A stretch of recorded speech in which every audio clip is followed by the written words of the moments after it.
तो देखो इस सवाल में क्या दे रखा है हमें कि हम दो ये हमारे पास वृत्त में दो स्पर्शरेखाएं हैं। एक तो ये स्पर्शरेखा है PT और एक है TQ या QT। दो स्पर्शरेखाएं हैं हमारे पास, जो कि अभी क्या बोल रहा है कि वृत्त पर दो स्पर्शरेखाएं, ये हो गया, ये तो दे रखा हमें 110। अब ये दो स्पर्शरेखाएं हैं, अब ये क्या है, जो त्रिज्या है ये आपस में कितने डिग्री का कोण बना रही है, 110 डिग्री का कोण बना रही है। और अब हमें क्या PTQ ज्ञात करना है, यानी कि PTQ किसकी बात कर रहा है, ये इसकी बात कर रहा है। तो PTQ ज्ञात करो। तो देखो सबसे पहले तो हमें क्या दिख रहा है, इसमें हमें ये दिख रहा होगा, और हम ये एंगल P इक्वल टू 90 और एंगल Q इक्वल टू भी क्या हो जाएगा 90। क्यों होगा, क्योंकि वही पर मैं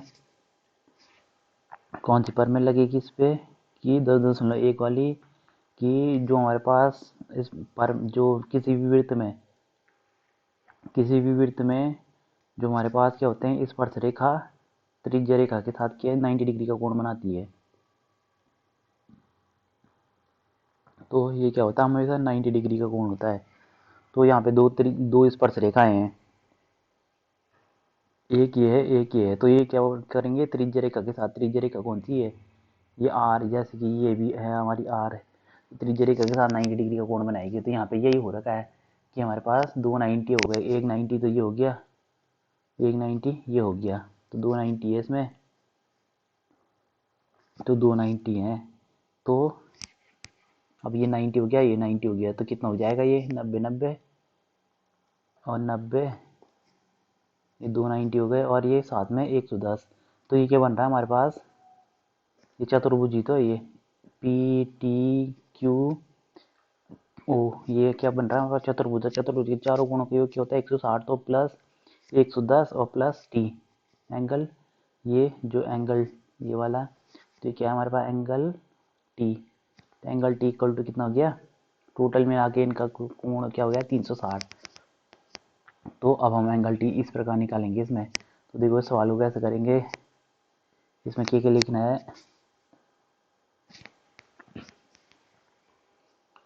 तो यहाँ पे लिखेंगे हम एंगल, ये हल जो सॉल्यूशन लिख रहे हैं हम इसका हल, तो एंगल P और एंगल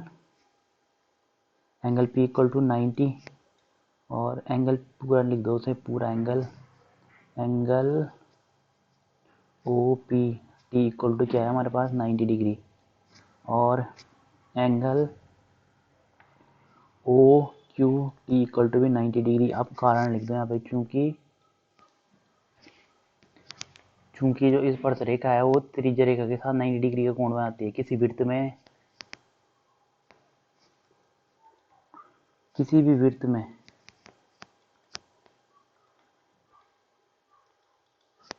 वृत्त में जो हमारे पास स्पर्शरेखा होती है, स्पर्शरेखा त्रिज्या रेखा के साथ 90 डिग्री का कोण बनाती है। त्रिज्या रेखा के साथ हमेशा समकोण बनाएगी, हमेशा समकोण बनाती है।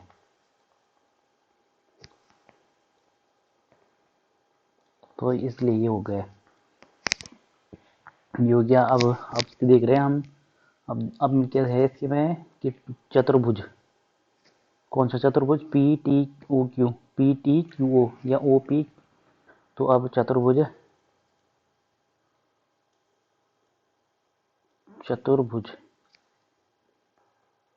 तो चतुर्भुज OPTQ में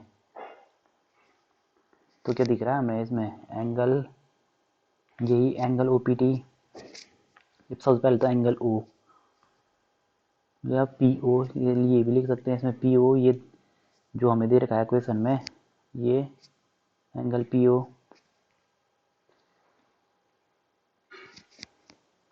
एंगल POQ प्लस एंगल, ये दो angle OPT plus angle OQT plus angle क्या है हमारे पास, ये वाला, कौन सा वाला जो निकालना है हमें, तो कौन सा निकालना है, एंगल PTQ। जो वाला एंगल जो निकालना है हमें बराबर कितना होगा, चतुर्भुज में चारों कोणों का योग कितना होता है, 360 होता है। तो ये हो गया। अब पी ओ क्यू, ये तो क्या है हमारे पास एंगल पी ओ क्यू, ये दे रखा है इसने 110, ये 110 दे रखा है, प्लस ओ पी टी कितना दे रखा है 90, ओ क्यू टी दे रखा है 90, पी टी क्यू निकालना है हमें, और ये हो गया 360। तो ये हो गया 90 90 180, 180 और 100 कितना हो जाता है 280, यानी कि 290। तो ये कितना हो जाएगा टोटल सबको मिला के, ये टोटल मिला के हो जाएगा 290, 290 इधर जाएगा 360 में,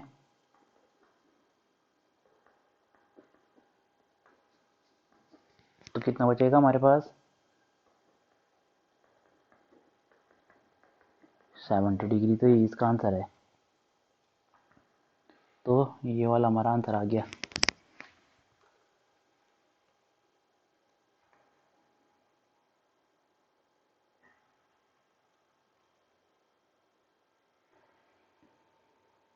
और देखो केवल क्या देर का, यदि एक बिंदु P से O केंद्र वाली वृत्त पर PA तथा PB स्पर्श रेखाएं परस्पर 80 डिग्री के कोण पर झुकी हों, तो एंगल POA ज्ञात करो। अब देखो इसमें क्वेश्चन के अनुसार क्या बोल रहा है, कैसा फिगर बनेगा इसमें। तो सबसे पहले तो ये हो गया हमारे पास, इस प्रकार क्या करती है, सबसे पहले तो ये वृत्त बनाने के लिए बोल रहा है, तो वृत्त बना लिया हमने। अब ये बोल रहा है कि हम कोई बिंदु P है, ये नहीं बोला कि बिंदु अंदर है वृत्त के, तो एक बिंदु ले लिया P। तो अगर वृत्त के अंदर बोल रहा था तो वृत्त के अंदर लेते हैं, मगर ये बिंदु P बोल रहा है, फिर हमने उसने क्या बोल रहा है कि उसकी केंद्र O, तो केंद्र क्या है, केंद्र O क्या बोल रहा है कि यदि एक बिंदु P से O वाले वृत्त किसी वृत्त पर PA, तो PA और PB स्पर्श रेखाएं हैं P से, तो PA से यहाँ से स्पर्श रेखाएं डाल दो, एक स्पर्श रेखा, तो ये होगी हमारे पास कौन सी, ये पहली स्पर्श रेखा हो गई ये, और ये दूसरी स्पर्श रेखा होगी। तो इनको नाम दे दो, एक को दे दो PA, एक को A नाम दे दो इस बिंदु तक, और दूसरे को नाम दे दो, ये मतलब यहाँ पे टच हो रहा है ना, और ये यहाँ पे, तो ये स्पर्श रेखाएं होगी हमारे पास, ये स्पर्श बिंदु हो गए, इसे नाम दे दो A, इसे नाम दे दो B। अब ये हो गए P और PB क्या है हमारे पास स्पर्श रेखाएं हैं, जो कि एक दूसरी, ये दोनों स्पर्श रेखाएं कहाँ पे, क्या बोल रहा है कि 80 डिग्री के कोण पर झुकी हो, तो 80 डिग्री के कोण पर हो गया ये, तो ये हो गया हमारा 80 डिग्री। अब एंगल POA ज्ञात करो, POA, POA, तो यानी कि इसे ज्ञात करने की बात कह रहा हो, इसे ज्ञात करो ये बोल रहा हो, इस सवाल में हमें ये ज्ञात करना है एंगल POA। तो देखो कैसे करेंगे हम इसे, सबसे पहले तो हमें यहाँ 90 दिख रहा है, ये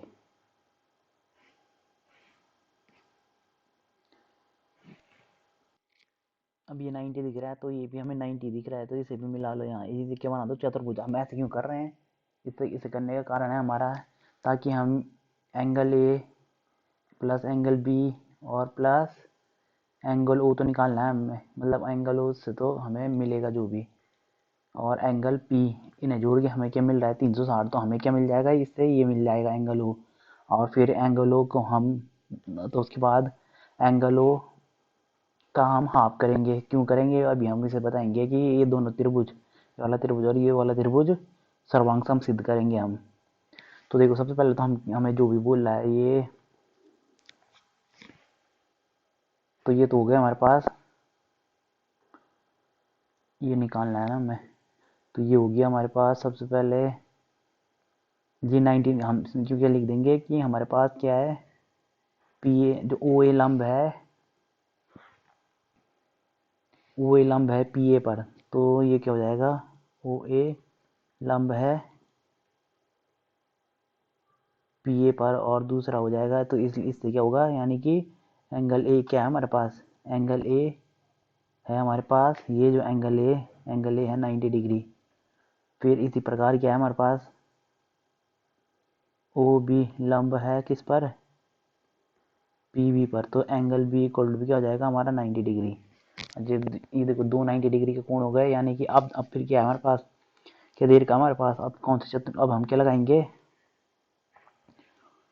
चतुर्भुज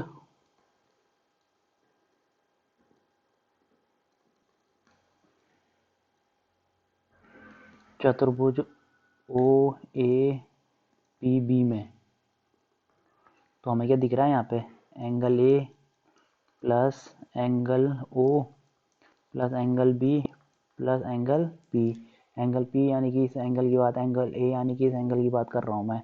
तो ये क्या हो जाएगा, बराबर 360।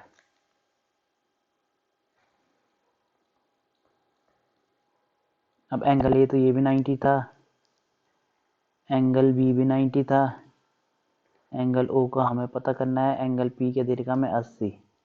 तो कितना हो गया ये, यहाँ से घटा के क्या आएगा, एंगल ओ इक्वल टू, जो है ना उतनी 180 और 80 260, 260 यानी कि 120, 260, 100 बच रहा है हमारे पास, तो ये बच रहा है 100। ये इधर जाएंगे जोड़ के, तो ये जब बचेगा एंगल ओ इक्वल टू हमें 100 डिग्री बन गया।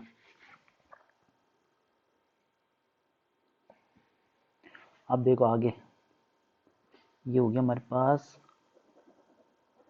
100 डिग्री। अब है, यानी कि हमारे पास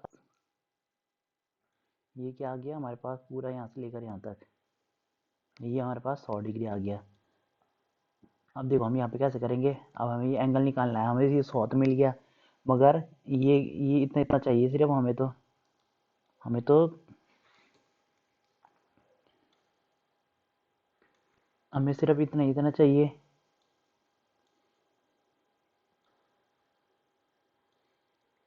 सिर्फ इतना चाहिए हमें। तो इतना निकालने के लिए क्या करेंगे, सबसे पहले हम इस ट्रायंगल को लेंगे और इस ट्रायंगल को लेंगे और उन्हें सर्वांग सिद्ध करेंगे, तो तब हमें क्या मिल जाएंगे, यानी कि ये वाला ट्रायंगल, ये ट्रायंगल एक लेंगे और ट्रायंगल दो लेंगे। तो सबसे पहले हम ले रहे हैं triangle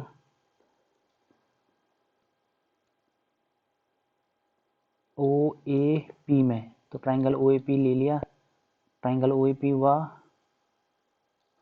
triangle O B P में।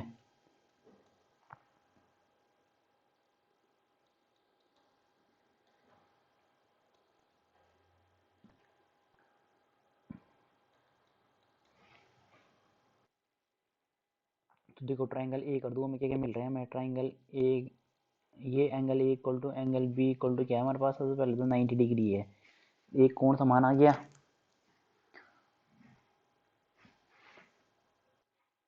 और देखो इसमें क्या दिख रहा है हमें, ओ ए ओ पी बराबर, ये उभनिष्ठ भुजा है, ओ पी बराबर ओ पी यानी कि उभनिष्ठ भुजा। ये क्यों हुआ हमारे पास बराबर, ये है उभनिष्ठ भुजा। और एक और की चीज़ दिख रही है हमें कि दोनों की त्रिज्याएं बराबर है, ये त्रिज्या बराबर है, ये त्रिज्या बराबर है। तो यहाँ पे क्या लिख देंगे हम, ओ पी बराबर ओ ए बराबर क्या है, ओ बी।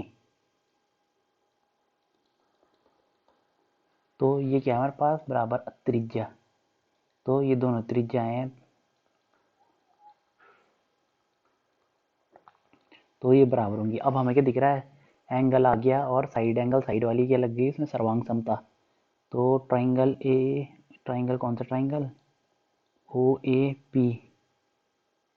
तो ट्राइंगल ओ ए पी बराबर क्या है हमारा, वो सर्वांग सम आया,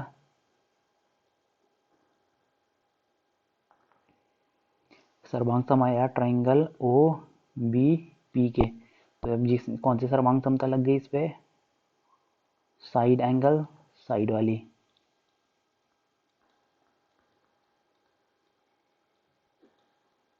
तो ये वाली सर्वांग समता लग गई इसमें।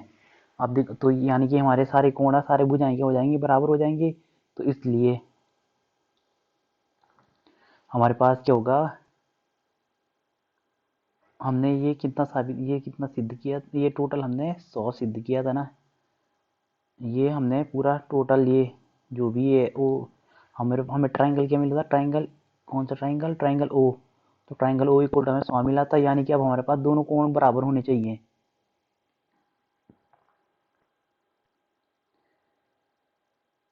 यानी कि मैं किसकी बात कर रहा हूँ, ये तो टोटल 100 था, तो इसका हाफ ऑफ हो जाएगा ना, क्योंकि ये एंगल और ये एंगल हमारे क्या होंगे, बराबर होंगे। तो यानी कि अगर ये टोटल 100 है तो ये 50 हो जाएगा खुद ही, और ये 50 हो जाएगा खुद ही, तभी तो 100 होएगा ये जोड़ के। तो यानी कि हमारे पास एंगल क्या निकल गया, इसलिए इसलिए या फिर इस प्रकार हमें क्या मिल रहा है, हमें क्या दिख रहा है इसमें कि इस प्रकार हमें क्या दे रखा था, देंगे मतलब हमें क्या मिल रहा है, इस प्रकार हमें प्राप्त हो रहा है कि एंग जो ट्राइंगल ए ओ बी बराबर होगा हमारे पास triangle A O P plus, यानी कि किस ट्राइंगल की बात कर रहा हूँ मैं, इस वाले ट्राइंगल की बात कर रहा हूँ मैं, इस वाले ट्राइंगल की, पहले इस वाले ट्राइंगल की बात कर रहा हूँ, और फिर दूसरी बार में मैं इस वाले ट्राइंगल की बात कर रहा हूँ, ये और ये ट्राइंगल ये जोड़ के क्या होगा, ए ओ पी तो आएगा हमारे पास। तो यानी कि हमारे पास ये हो गया ये और ट्राइंगल बी ओ पी। तो ये तो दे रखा है हमें 100 बराबर, अब ये क्या हो जाएगा, ये दोनों ट्राइंगल बराबर होंगे क्योंकि सर्वांग सम है, ये सर्वांग सम है, तो यानी कि 2 गुना ऑफ कोई कोई भी एंगल ले लो, हमें क्या चाहिए, ए ओ पी, तो ए ओ पी हो जाएगा ये। तो ट्राइंगल ए ओ पी, और ये क्या होगा ट्राइंगल ए ओ पी 2 गुना, तो क्या हो जाएगा, ये ट्राइंगल ए ओ पी बराबर क्या हो जाएगा हमारे पास 50। बस यही तो निकालना था हमें,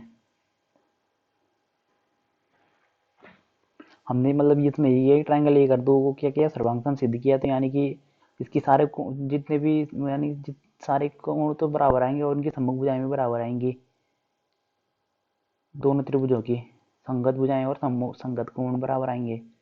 तो इसी आधार पर हमने ये सवाल किया था। तो ये हो गया।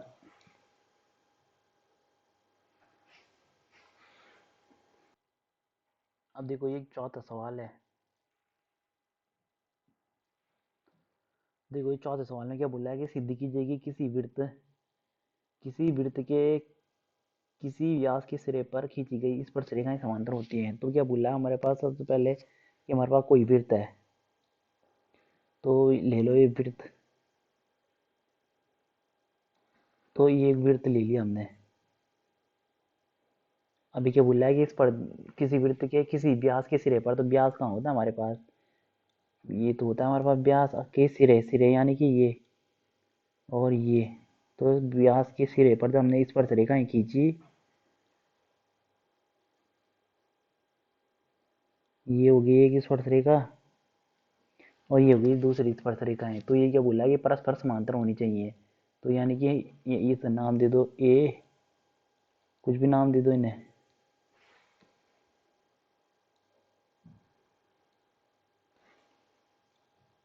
तो मैंने नाम दे रहा हूँ ए बी, और इसे नाम दे रहा हूँ मैं पी क्यू आर एस दे दो पी, और इसे रख दो क्यू। ये हमने क्या माना सबसे पहले, तो व्यास मान लिया ए बी, और पी क्यू हमारे पास एक स्पर्शरेखा और आर एस दूसरी स्पर्शरेखा। तो ये क्या बोल रहा है कि हमें इसके सिद्ध करना है, हमें सिद्ध करना है कि पी आर समांतर होगा, पी आर नहीं पी क्यू रेखा समांतर होगी किसके, आर एच के, यानी कि ये वाली रेखा और ये वाली रेखा हमें समांतर सिद्ध करनी है। तो देखो अब कैसे करेंगे हम, इसमें हमें सबसे पहले तो क्या दिख रहा है, अभी हमारे पास स्पर्श रेखा है, तो स्पर्श रेखा त्रिज्य रेखा के साथ हमेशा क्या बनाती है, 90 डिग्री का कोण बनाएगी, यानी कि 90 होगा, ये भी 90 होगा, ये नीचे से भी 90 तो रहेगा, इधर से भी, तो ये 90 डिग्री का कोण बना दिया इसने। तो यहाँ पे क्या लिख देंगे सबसे पहले कि चूंकि ये हमारे पास सबसे पहले हमारे पास क्या है ओ बी, ओ ये हो गया ना ओ बी, लंब है किस पर है, लंब भुजा आर एस, ये स्पर्श रेखा आर एस पर, ये इस जो आर एस दिख रही है हमें इस पर क्या है, लंब है। इसी प्रकार ओ ए लंब है किस पर, पी क्यू पर, तो ये तो हो गया हमारे पास। अब देखो हमें क्या दिख रहा है, ये एंगल 90 है, तो ये एंगल भी तो 90 होगा। वैसे तो सारी एंगल दिखी वैसे ही दिख रहे हैं, ये 90 है। अगर ये 90 है तो ये भी 90 होगा, क्यों? क्योंकि जेड बन रहा है ना हमारे पास यूँ इस प्रकार से। तो ये 90 है, तो अगर ये 90 है तो ये भी 90 होगा। तो यानी कि क्या, कौन सा कोण? एकांतर कोण, एकांतर अंतः कोण। यानी कि जब जैसे कि यही है ना, जैसे कि हमने ये रेखा में पढ़ा था, अगर ये कोण बराबर है तो ये कोण बराबर कौन से कोण है? ये एकांतर अंतः एकांतर कोण। तो एकांतर कोण में क्या है, ये बराबर ये बराबर। तो इसी प्रकार यहाँ पे भी जेड ही बन रखा है। यानी कि हमारे पास ये दे रखे हैं ना, दो समांतर रेखाएं हैं और ये एक छेदक रेखा है। ये हमारे पास क्या है, एक छेदक रेखा। तो जो छेदक रेखा है यानी कि एंगल,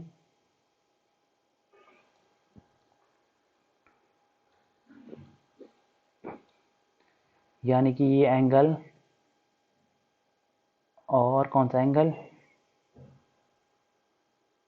ये जेड बनना चाहिए ना यूं, और ये वाला एंगल, ये दो एंगल क्या होंगे हमारे बराबर होंगे। तो इसी प्रकार ये एंगल, एंगल ए जो भी है ये, यानी कि ये वाला एंगल हमारा इस एंगल के बराबर होगा। और इसी प्रकार ये एंगल इस एंगल के बराबर होगा। तो यहाँ पे हमें सब क्या दिख रहे हैं, ये तो वैसे 90 दिख रहे हैं, क्योंकि सब क्या है, लंब बना रहे हैं त्रिज्या के साथ। इस पर रेखा हमेशा त्रिज्या रेखा के साथ क्या बनाती है, लंब बनाती है। तो यानी कि हमारे पास क्या हो जाएगा, ट्राइंगल ओ बी आर बराबर ट्राइंगल ओ ए पी, या नहीं भी O B S, O B यानी कि ओ बी और एस। तो triangle O B S equal to triangle, ये सब कितने 90 डिग्री के कोण होंगे। Triangle O A P equal to कितना होगा, triangle O A Q equal to कितने हैं हमारे पास, ये सब क्या है 90 डिग्री के हैं। ये हो गया हमारे पास। और अब हमें क्या, ये हमने क्या किया था,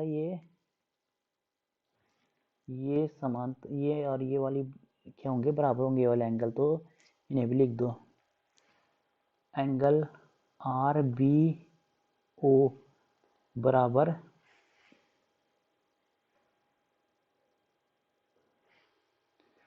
आर बी ओ बराबर क्या होगा हमारे पास, एंगल बी, एंगल ओ ए या क्यू ए ओ, ये क्या है हमारे पास 90 डिग्री। यानी कि हम एक 90 डिग्री है यानी बराबर है। तो ये कौन सा कोण है हमारे पास, एकांतर अंतः कोण।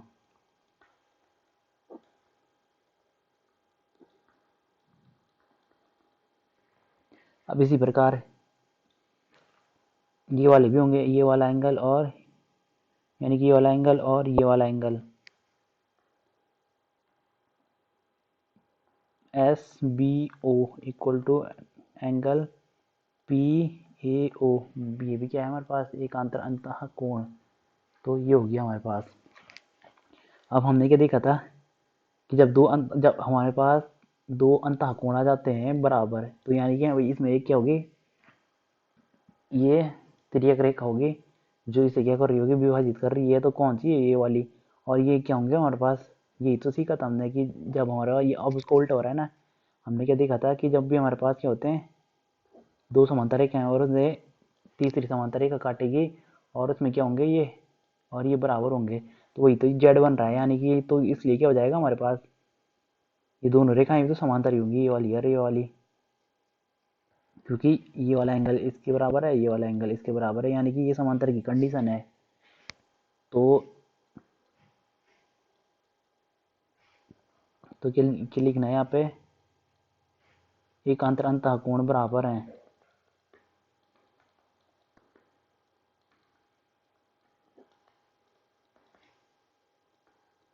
अतः पी क्यू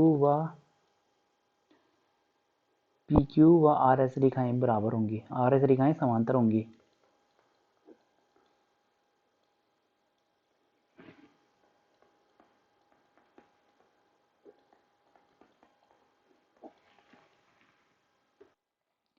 यानी कि हमने इसमें क्या किया, हम इसमें पहले हम ये पढ़ते थे ना कि हमारे पास ये दो समांतर रेखाएं, एक ये और इसे तीसरी तिर्यक रेखा काट रही है। अगर इसमें अंतःकोण बराबर होते हैं, ये इसका अंतःकोण है, तो ये अंतःकोण बराबर होते हैं, तो यानी कि समांतर रेखाएं हैं तो अंतःकोण बराबर होंगे। तो इसमें क्या हो रहा है कि अंतःकोण बराबर है, इसमें हमें मिल क्या गया, हमें कि अंतःकोण बराबर है, तो अब हमारा उल्टा करना पड़ेगा, यानी कि समांतर रेखाएं बराबर होंगी, समांतर रेखाएं होंगी दोनों रेखाएं। तो इसलिए हमने ये कि मतलब ये बोल रहा हूँ मैं कि दो समांतर रेखाएं अगर अंतःकोण बराबर मिले, अगर समांतर हमें दिया है कि समांतर रेखाएं, हमें समांतर रेखाएं दिया है, तो परिमाण में क्या मिल रहा है हमें, यानी परिणाम क्या मिल रहा है इसका कि अंतःकोण बराबर होंगे।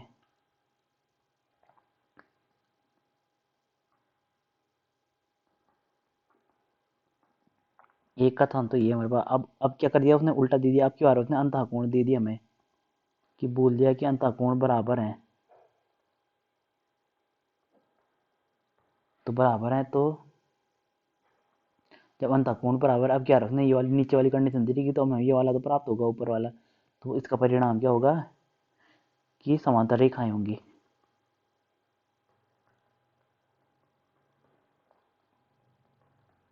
तो यही है हमारे पास, मतलब यही इसी प्रकार की हमने ये,